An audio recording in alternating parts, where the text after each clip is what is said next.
इस वक्त की बड़ी खबर आपको बता दें, महाराष्ट्र की सियासत से जुड़ी हुई। सामना ने अपने संपादकीय में महाराष्ट्र की नई शिंदे सरकार पर निशाना साधा है। संपादकीय में लिखा है कि सत्ता पाली, आगे क्या। संपादकीय में लिखा गया है कि सत्ता पाने के लिए हमने शिवसेना से दगाबाजी नहीं की।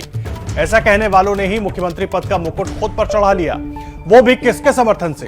तो इस पूरी बगावत से हमारा कोई संबंध नहीं है, ऐसा भाव जो सरलता से दिखा रहे थे उनकी शय पर, मतलब शिवसेना से संबंधित नाराजगी वगैरह पर, यह सब बहाना था। ये बड़ी बातें लिखी गई हैं सामना के संपादकीय में। और दूसरी बात यह कि यही 2.5 वर्ष मुख्यमंत्री बांटने का फॉर्मूला चुनाव से पहले दोनों ने तय किया था। तो फिर उस समय मुख्यमंत्री पद को लेकर युति क्यों तोड़ी। ठीक है, अनैतिक मार्ग से ही क्यों ना हो तुमने सत्ता हासिल की, परंतु आगे क्या, यह सवाल बचता ही है। ये सवाल, तमाम सवाल उठाए गए हैं सामना के संपादकीय में एकनाथ शिंदे सरकार पर। शिवसेना में बगावत कराकर महाराष्ट्र की सत्ता पर काबिज होने वाले एकनाथ शिंदे ने मुख्यमंत्री का पद हासिल करके महाराष्ट्र ही नहीं बल्कि पूरे देश को चौंका दिया। आइए आपको दिखाते हैं महाराष्ट्र की सत्ता की 3 शपथ जिसने हमेशा सभी को चौंकाया। सबसे पहले देखिए महाराष्ट्र की 14वीं विधानसभा में लिए गए 3 शपथ। 23 नवंबर 2019 देवेंद्र फडणवीस की शपथ। 28 नवंबर 2019 उद्धव ठाकरे की शपथ। 30 जून 2022 एकनाथ शिंदे की शपथ। महाराष्ट्र में देश की नब्ज धड़कती है। एक विधानसभा चुनाव के बाद 3 अलग अलग मुख्यमंत्री का बनना इसकी अहमियत को साबित करता है। यहाँ की सत्ता पूरे देश की राजनीति के लिए कितने मायने रखती है। महाराष्ट्र की इस सत्ता में तीसरी बार उलटफेर का ये 10 दिन कैसे बीता। 21 जून शिवसेना में बगावत। सूरत के ली मेरिडियन होटल के बाहर एक बार फिर हलचल हो गई है। हलचल ये है कि अब बस निकल रही है, वो बस जिसमें शिवसेना के बागी विधायक बैठे हुए हैं। महाराष्ट्र के वैद्यकीय केस टीम के सदस्य हैं मंगेश चूटे, वो दिख रहे हैं। कुछ विधायक हंसते हुए नजर आ रहे हैं।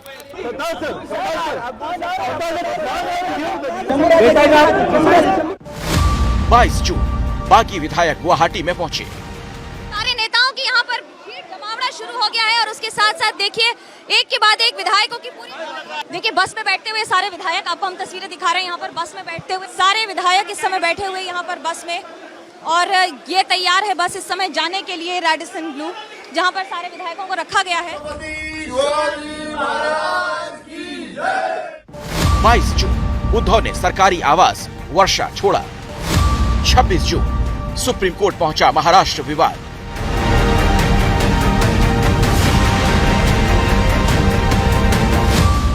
27 जून बागी विधायकों को सुप्रीम कोर्ट से राहत। जब तक एक नोटिस एक डिप्टी स्पीकर या स्पीकर के रिमूवल के लिए पेंडिंग हो, तब तक वो डिस्क्वालिफिकेशन ऑफ मेंबर्स की इशू नहीं डिसाइड कर सकते हैं। 28 जून राज्यपाल ने दिया फ्लोर टेस्ट का आदेश।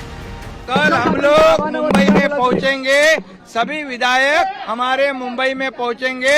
हमें कोई भी फ्लोर टेस्ट की चिंता नहीं है। फ्लोर टेस्ट भी होगी, जो भी प्रक्रिया होगी उसमें पूरी तरह हम लोग पास हो जाएंगे। 29 जून उद्धव का इस्तीफा। जसं मी माझ्या मुख्यमंत्री पदाचा आज राजीनामा देतोय, त्याचप्रमाणे मी माझ्या विधान परिषद सदस्यत्वाचा सुद्धा राजीनामा देतो आहे। 30 जून एकनाथ शिंदे सीएम बने। मी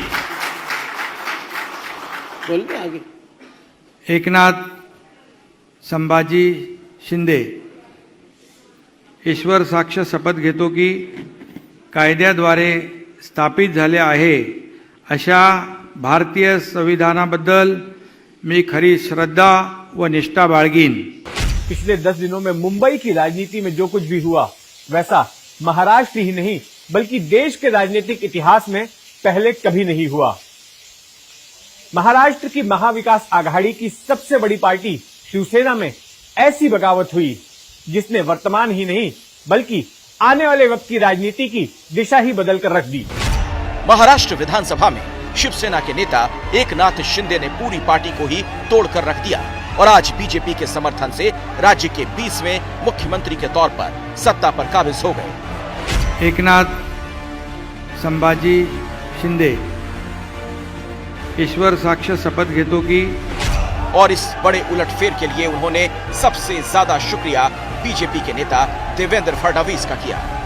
देवेंद्र फडणवीस साहेबांनी जो निर्णय घेतला, आज भारतीय जनता पक्षाकडे जवळपास 106 आणि इतर अपक्ष जवळपास 120चा आकडा संख्याबळ त्यांच्याकडे आहे। असं असताना देखील खरं म्हणजे मुख्यमंत्री पद तेही घेऊ शकले असते। दरअसल महाराष्ट्र की राजनीति में हुई इस उठापटक के पीछे असली चाणक्य महाराष्ट्र के पूर्व मुख्यमंत्री देवेंद्र फडणवीस को ही माना जा रहा है। देवेंद्र फडणवीस साल 2014 से लेकर 2019 तक महाराष्ट्र के मुख्यमंत्री रहे। 2019 के चुनावों में भी बीजेपी ने शिवसेना के साथ मिलकर ही चुनाव लड़ा था, लेकिन चुनावी नतीजे सामने आने के बाद शिवसेना ने बीजेपी से अलग रास्ता अख्तियार कर लिया। भारतीय जनता पार्टी और शिवसेना साथ में चुनाव लड़ी। माननीय प्रधानमंत्री जी के नेतृत्व में हमें पूर्ण बहुमत मिला, किंतु चुनाव के बाद शिवसेना के नेताओं ने यह निर्णय किया कि हिंदू हृदय सम्राट शिवसेना प्रमुख बाळासाहेब ठाकरे जी ने जिन विचारों का जीवन भर विरोध किया, ऐसे लोगों के साथ अलायंस किया। शिवसेना की इस दगेबाजी का जवाब देवेंद्र फडणवीस ने वो करके दिया जिसने महाराष्ट्र की सत्ता के सबसे बड़े चाणक्य कहे जाने वाले शरद पवार को भी चकरा दिया।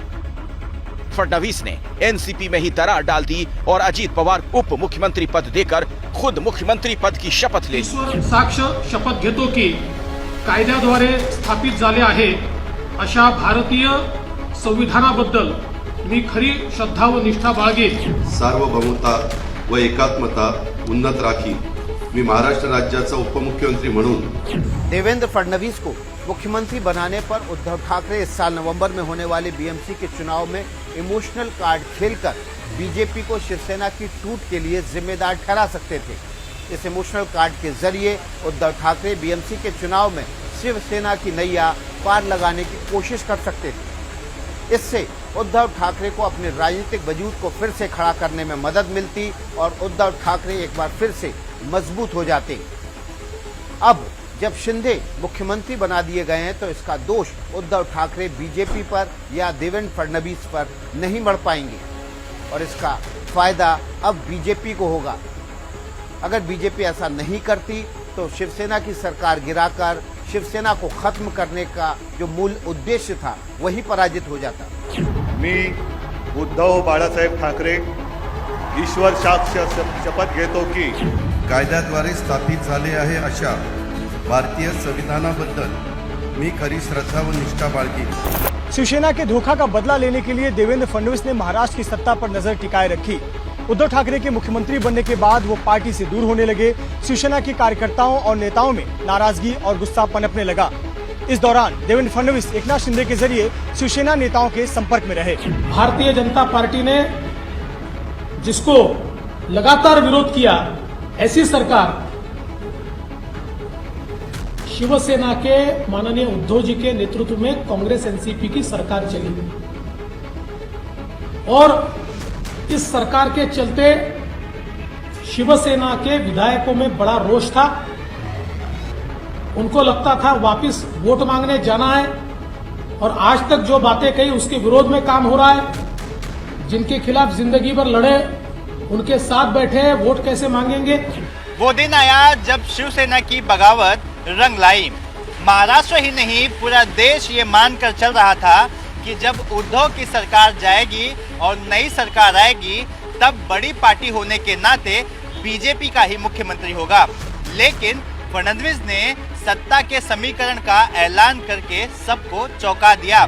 बीजेपी ने एकनाथ शिंदे को मुख्यमंत्री का पद सौंप दिया। भारतीय जनता पक्षाने हा निर्णय केला की श्री एकनाथ शिंदे साहेब यांना भारतीय जनता पार्टी समर्थन देईल आणि श्री एकनाथ शिंदे हे मुख्यमंत्री होतील।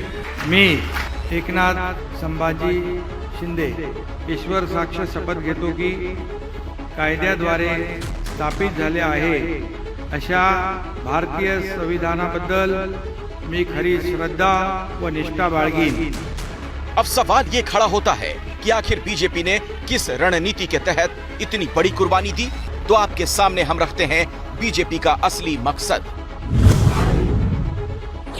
पहला मकसद शिवसेना में ठाकरे खेमे को कमजोर करना। दूसरा मकसद हिंदुत्व के मुद्दे पर शिवसेना को पछाड़ना। तीसरा मकसद 2.5 साल में शिवसेना का सफाया करना। चौथा मकसद महाराष्ट्र में बीजेपी की चुनौती कम करना। पांचवा मकसद ठाकरे को कांग्रेस एनसीपी की बी टीम बनाना। महाराष्ट्र में अब तक जो कुछ हुआ है, आने वाले वक्त में उसके राजनीतिक और आर्थिक मायने बड़े हो सकते हैं। नई सरकार के सामने नई चुनौतियां होंगी।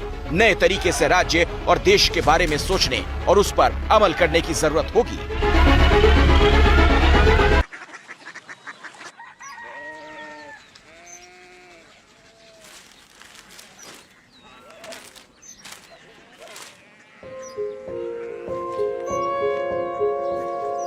बाबा बाबा कोरिया सिटी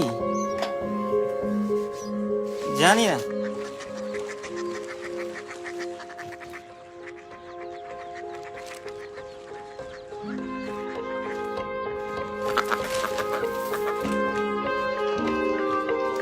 कोरिया सिटी।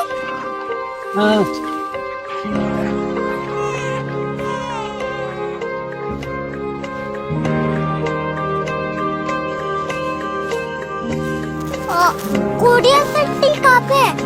शहर अंग्रेजी लगे हैं।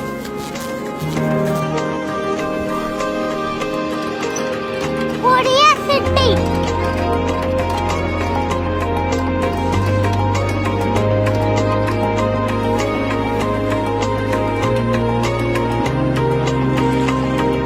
वो बहुत दूर है।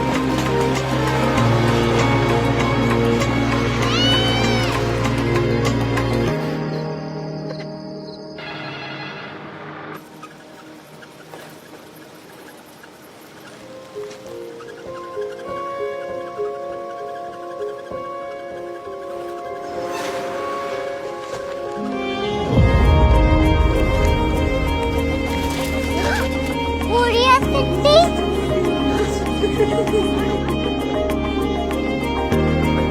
दुनिया कुछ लोग बड़े होते हैं। कोरिया सिटी कहाँ है? प्रोफेसर साहब को पता होगा। हो एक छोटा वाला ग्लोब लगता है और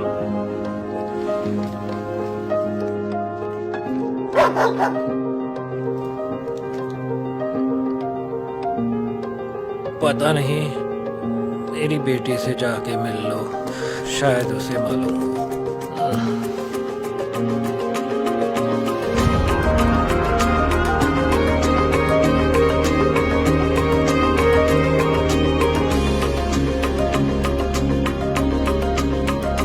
हाय,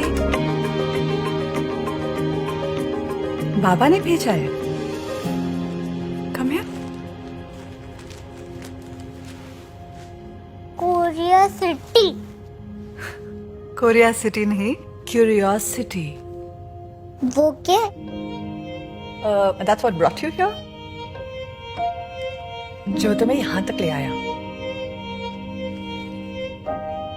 क्यूरियोसिटी।